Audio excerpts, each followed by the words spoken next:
ایک گھنے اور پرانے جنگل میں ایک بابا ببول کا درخت کھڑا تھا۔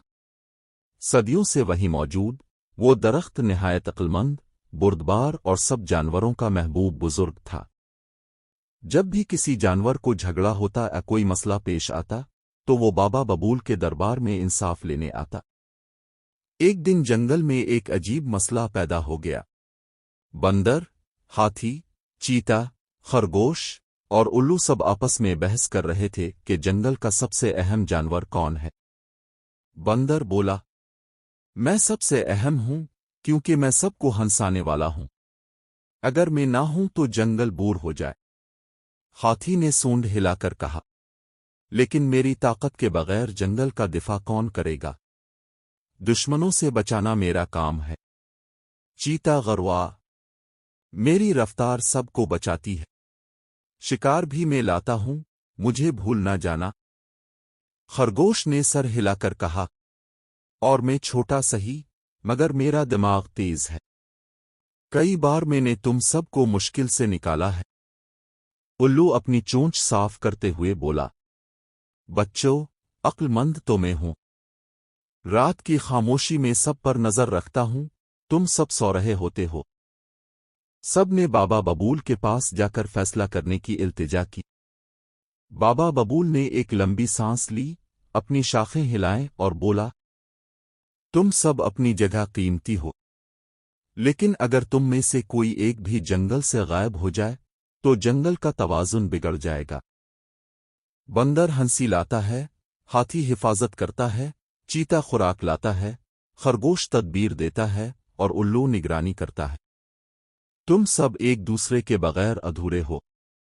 جانور تھوڑی دیر خاموش رہے، پھر ایک ایک کر کے سب نے ایک دوسرے کو دیکھا اور مسکرا دیے۔ اسی دن سے جنگل میں ہر سال دوستی کا دن منایا جانے لگا، جہاں ہر جانور دوسرے کی خوبی کو یاد کرتا اور مل کر جشن مناتے۔ آپ کو ہماری یہ کہانی کیسی لگی کمنٹ باکس میں لکھیں اور ہمارے چینل کو سبسکرائب کریں۔ بہت پرانے وقتوں کی بات ہے، ایک گھنے اور خوبصورت جنگل میں ہر قسم کے جانور رہتے تھے۔ ہاتھی، بندر، خرگوش، چیتا، شیر اور الو، وہ سب ایک دوسرے کے ساتھ رہتے تھے، لیکن کبھی کبھار آپس میں جھگڑ بھی پڑتے تھے۔ ایک دن جنگل میں ایک مسئلہ کھڑا ہو گیا۔ شیر بادشاہ نے ایک نیا قانون بنایا۔ جنگل کی سب سے اچھی جگہ ہرے میدان پر صرف بڑے جانور کھیل سکتے ہیں۔ یہ سنتے ہی خرگوش، کچھوا اور گلہری جیسے چھوٹے جانور بہت اداس ہو گئے۔ خرگوش نے کہا، یہ تو ناانصافی ہے، ہم بھی جنگل کے باشندے ہیں۔ مگر شیر نے غصے سے کہا، بڑے جانوروں کو زیادہ جگہ چاہیے اور چھوٹے جانور درختوں میں کھیل سکتے ہیں۔ سب جانور الجھ پڑے، جھگڑا ہونے لگا۔ تب اچانک جنگل کے ایک سمجھدار جانور الو حکیم درخت سے نیچے اترا اور بولا، ہمیں انصاف چاہیے، اور انصاف کا مطلب ہے سب کے لیے برابر کے حق۔ الو نے تجویز دی کہ سب جانور ایک دن کے لیے اپنی جگہیں بدلیں۔ اگلے دن شیر کو درختوں پر چڑھنا پڑا، بندر کو کچھوے کی رفتار سے چلنا پڑا اور ہاتھی کو تنگغار میں سونا پڑا۔